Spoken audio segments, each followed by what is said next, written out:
Most procurement systems still work like ticketing. A request comes in, people chase emails, compare Excel sheets, risk shows up late, and contracts take weeks. That's why I built ProcureMind OS, a production ready agentic AI architecture for procurement, designed to run safely inside real enterprises.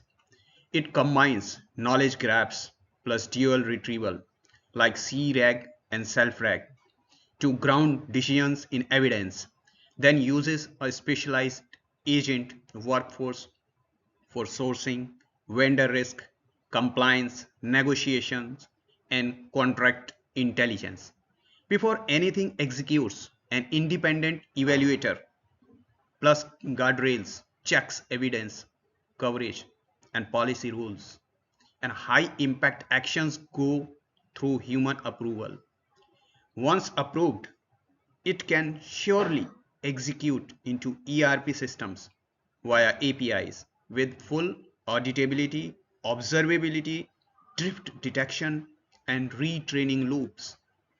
If you are an engineer, Gen AI architect, or procurement leader, this is the blueprint that takes agentic AI beyond POC to enterprise production.